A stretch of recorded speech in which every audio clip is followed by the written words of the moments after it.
So hi guys, welcome back to my to videos. तो इस video में दोस्तों डिस्कस करने वाले हैं यहाँ पर कुछ इंपॉर्टेंट कंपनीज को और उनसे रिलेटेड कुछ इंपॉर्टेंट अपडेट्स हैं जिसकी बात करेंगे इस वीडियो में।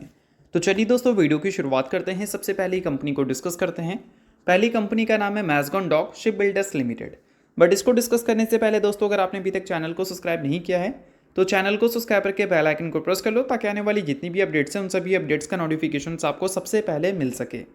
तो चलिए दोस्तों वीडियो की शुरुआत करते हैं। सबसे पहले बात करते हैं मैज़गॉन से रिलेटेड कुछ इंपॉर्टेंट न्यूज़ एंड अपडेट्स के बारे में। सो दोस्तों फिलहाल सबसे बड़ी अपडेट यहाँ पर यह है कि मैज़गॉन ने फिलहाल गोवा के साथ एक टाई अप किया है for AI based disaster management के लिए। अब इस चीज़ को थोड़ा सा डिटेल में समझ लेते हैं। तो देखो यहाँ पर मेंशन देखने को मिलेगा कि इसने एक कोलैबोरेशन किया है जिसको आप टाई अप भी बोल सकते हैं। किसके साथ? Goa state disaster management authority के साथ। अब इसके रीजंस क्या हैं? तो रीज़न दोस्तों ये है कि ये डेवलप करने का काम करेगी AI power disaster management system को। इसके लिए मैज़गॉन ने एमओयू साइन किया है Goa state disaster management authority के साथ, और इसके कंप्लीट डिटेल्स भी मैंने आपको समझा दिया। तो ओवरऑल अगर देखा जाए तो बिजनेस पर्पज से अगर हम कंसिडर करें तो इस न्यूज़ को अच्छा बोला जा सकता है। उसके अलावा दोस्तों कल के दिन एक और न्यूज़ आई थी जिस वजह से आपको ये कंपनी और बाकी ये जो डिफेंस कंपनीज़ हैं वो फोकस में रहती हुई दिखी थी। न्यूज़ दोस्तों ये था कि डीएसी यानी कि डिफेंस एक्विजिशंस काउंसिल ने फिलहाल अप्रूव कर दिया है 8 प्रपोजल, या फिर बोल सकते हैं कैपिटल प्रपोजल रखा गया था डीएसी के सामने, और वो 8 प्रपोजल था और वो सभी के सभी प्रपोजल उन्होंने अप्रूव कर दिया है, जिसमें कुछ प्रपोजल उन्होंने अपग्रेड भी किया है। अब इससे क्या है कि किसी एक कंपनी को फ़ायदा नहीं होगा। जो कंपनी मर्चेंट नेवी के लिए काम करती है उसको भी फ़ायदा होगा, जो एयरफोर्स के लिए काम करती है उसको भी फ़ायदा होगा। तो इस वजह से लास्ट ट्रेडिंग डे आपको BDL, GREC, मैज़गॉन, HCL, coaching shipyard, ये सारी कंपनी काफ़ी ज़्यादा फोकस में रहती हुई दिखी थी। तो ये सारी कुछ इंपॉर्टेंट न्यूज़ एंड अपडेट्स थी। अगर आप मैज़गॉन के इन्वेस्टर हैं तो इस चीज़ को चाहो तो आप नोट कर सकते हो। तो चलिए अब डिस्कस करते हैं अगली कंपनी को। अगली कंपनी का नाम है दोस्तों वेदांता लिमिटेड। अब दोस्तों वेदांता से रिलेटेड भी कुछ इंपॉर्टेंट अपडेट है, और वो अपडेट है डिमर्जर को लेकर। आप सभी को पता है कि डिमर्जर की बात वेदांता में कई टाइम से हम सुनते आ रहे हैं कि एक के बदले में 5 शेयर मिलेगा, और अभी रिसेंटली इसके जो मालिक हैं उन्होंने बताया था कि जो डिमर्जर हो रहा है उसमें 4 कंपनी ऐसी है जो कि $100 बिलियन की कंपनी बनने का दमखम रखती है, जो कि काफ़ी ज़्यादा बोल्ड स्टेटमेंट था।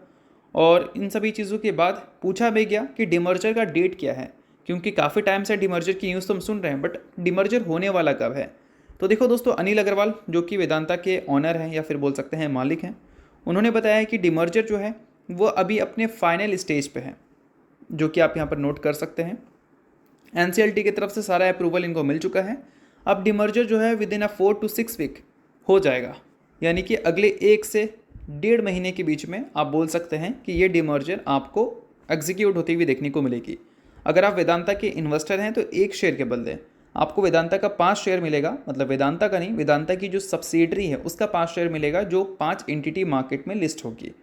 तो इन सारी चीज़ों को आप चाहो तो नोट कर सकते हैं अगर आप वेदांता के इन्वेस्टर हैं और डिमर्जर से रिलेटेड अपडेट जानना चाहते थे तो चलिए दोस्तों डिस्कस करते हैं अब अगली कंपनी को, जिसका नाम है टाटा मोटर्स लिमिटेड। सो दोस्तों वीडियो में आगे बढ़ते हैं, बात करते हैं वेबिनार से रिलेटेड कुछ इंपॉर्टेंट अपडेट के बारे में। सो दोस्तों ऑलरेडी हमने डिस्कस किया है कि 23 मार्च को हम एक वेबिनार को कंडक्ट करने वाले हैं, जहां पर कुछ इंपॉर्टेंट चीज़ें मैं आपको सिखाने वाला हूं जो कि आपके स्टॉक मार्केट जर्नी के लिए काफ़ी ज़्यादा यूजफुल रहेंगी।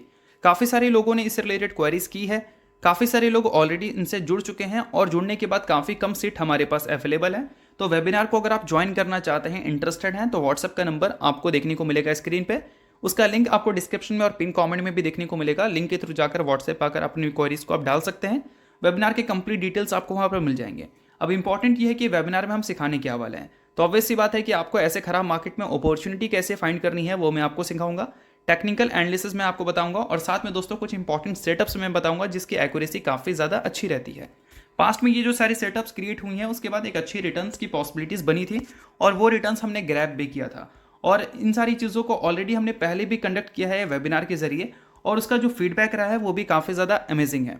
तो लिंक आपको डिस्क्रिप्शन में दिख रहा होगा, लिमिटेड सीट है, फटाफट जाकर आप वेबिनार को ज्वाइन कर लो। जो भी क्वेरीज है आप व्हाट्सएप पे क्लियर कर सकते हैं। सो दोस्तों अब बात करते हैं टाटा मोटर्स से रिलेटेड कुछ इंपॉर्टेंट न्यूज़ एंड अपडेट्स के बारे में। तो फिलहाल एक अपडेट दोस्तों हमने देखा था। अपडेट दोस्तों ये था कि टाटा मोटर्स के बोर्ड ने 2000 करोड़ रुपए का फंड रेज अप्रूव कर दिया था वाया NCD, यानी कि non convertible debenture on private placement, जिसकी बात भी हमने डिटेल में किया था। तो इसके बारे में ज़्यादा बात नहीं करेंगे, बात हम करेंगे दूसरे न्यूज़ के बारे में। ये भी देखा जाए तो कल की न्यूज़ नहीं है, ये भी न्यूज़ थोड़ी पुरानी है, बट डिस्कशन इसकी आज भी होती है। क्यों? क्योंकि टाटा मोटर्स ने पार्टनरशिप किया है टेस्ला के साथ। अब टेस्ला ग्लोबली सबसे बड़ा प्लेयर है ईवी सेक्टर का, और टाटा मोटर्स इंडिया का सबसे बड़ा प्लेयर है ईवी सेक्टर का। अब टेस्ला इंडिया में आएगा तो ऑब्वियस सी बात है कि र्यूमर्स तो चलेंगी, बातें तो चलेंगी कि टाटा मोटर्स को जो 70% से ऊपर का मार्केट शेयर है वो छीन जाएगा। तो एक तरह से बिल्कुल सही है, मार्केट शेयर में गिरावट ज़रूर आएगी, बट क्या उस गिरावट की वजह से टाटा मोटर्स खत्म होगी? तो इस चीज़ को जानना इंपॉर्टेंट है। अब देखो दोस्तों, टाटा मोटर्स की बात करें और टेस्ला की बात करें और इन दोनों व्हीकल्स की बात करें, तो टेस्ला का जो व्हीकल्स है वो प्रीमियम सेगमेंट को डील करता है, और टाटा मोटर्स का जो व्हीकल्स है वो प्रीमियम सेगमेंट में नहीं आता। वो देखा जाए तो मिडिल क्लास जो ऑडियंस होते हैं उसको टारगेट वो करती है। तो टेस्ला की जो भी कार्स हैं वो 30 लाख के ऊपर ही आपको देखने को मिलेंगे, और टाटा मोटर्स के जो व्हीकल्स हैं वो 30 लाख के ऊपर के देखने को नहीं मिलते हैं। मतलब व्हीकल्स तो इनके 30 लाख के ऊपर जा सकते हैं, बट इनके जो ईवी सेगमेंट है उसमें बात हो रही है, और जो 30 लाख से ऊपर खर्च करेगा तो ऑब्वियस सी बात है कि वो टेस्ला की तरफ जाएगा, ना कि टाटा मोटर्स की तरफ।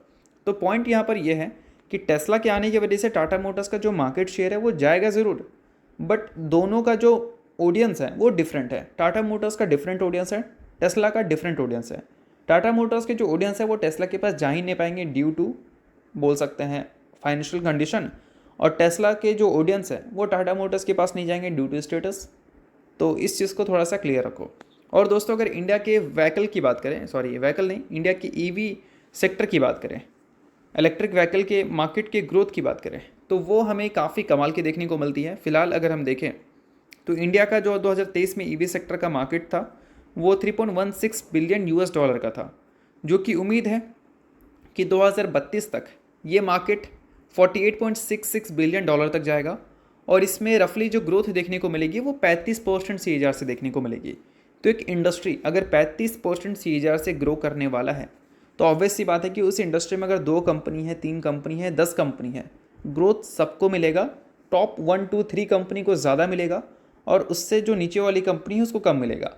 तो आपको बस ये एनालिसिस करना है कि वो टॉप 1 2 3 4 में आपकी कंपनी है या नहीं। अगर है तो फिर आप उस हिसाब से अपना डिसीजन बनाओ, और नहीं है तो फिर उस हिसाब से भी आप अपने एनालिसिस को चेंज कर सकते हैं कि आपको वो कंपनी होल्ड करनी भी है या नहीं। वेल, देखा जाए तो मैं आपको कोई बाइंग या सेल या होल्ड रिकमेंडेशन टाटा मोटर्स को लेकर नहीं दे रहा हूँ, बट कहने का मतलब ये है कि ये मार्केट बहुत बड़ा है, इसमें बहुत सारे प्लेयर्स की जगह है, और मार्केट ग्रो भी करने वाला है बहुत तेज़ी से। तो इस वजह से कहीं ना कहीं इस चीज़ को थोड़ा सा माइंड में सेट करो। ऐसा नहीं कि 70% का मार्केट शेयर टाटा मोटर्स ले रखी है तो उससे वो नीचे जाएगी ही नहीं। महिंद्रा को लॉन्च करने दो अभी काफ़ी सारे कार्स अपने, मार्केट शेयर वो भी नीचे ले जाएगी। टेस्ला के आने के बाद तो वो भी नीचे ले जाएगी। तो 70% का मार्केट शेयर होल्ड कर पाना टाटा मोटर्स के लिए बहुत बहुत बहुत ज़्यादा डिफिकल्ट है। ये नीचे जाएगा, बट अल्टीमेटली डबल डिजिट में अगर मार्केट शेयर टाटा मोटर्स का फिर भी है तो फिर वो एक अच्छी बात रहेगी, इस चीज़ को नोट करना। तो चलिए अब डिस्कस करते हैं अगली कंपनी को। नाम है दोस्तों पॉलीकैब इंडिया लिमिटेड। अब पॉलीकैब इंडिया का भी सेम कंडीशन है जो टाटा मोटर्स का है। टाटा मोटर्स को लेकर भी पैनिक सिचुएशन है इन्वेस्टर्स के मन में, क्योंकि टेस्ला की एंट्री हो रही है। अब पॉलीकैब को लेकर भी सेम सिचुएशन है इन्वेस्टर्स के मन में, क्योंकि पहले अल्ट्राटेक और अब अडानी ग्रुप ने अनाउंसमेंट कर दिया है कि वो केबल्स एंड वायर बिजनेस में उतरने वाले हैं। तो क्या इन सारी चीज़ों के बाद पॉलीकैब ख़त्म होने वाली है? तो दोस्तों, अब मैं इसके मार्केट की भी बात कर लेता हूँ। इसका जो करंट मार्केट है वो 9.32 बिलियन डॉलर का है। उम्मीद है कि ये मार्केट आपको करीब 8% CAGR से ग्रो करता हुआ नजर आएगा अगले 7-8 सालों तक।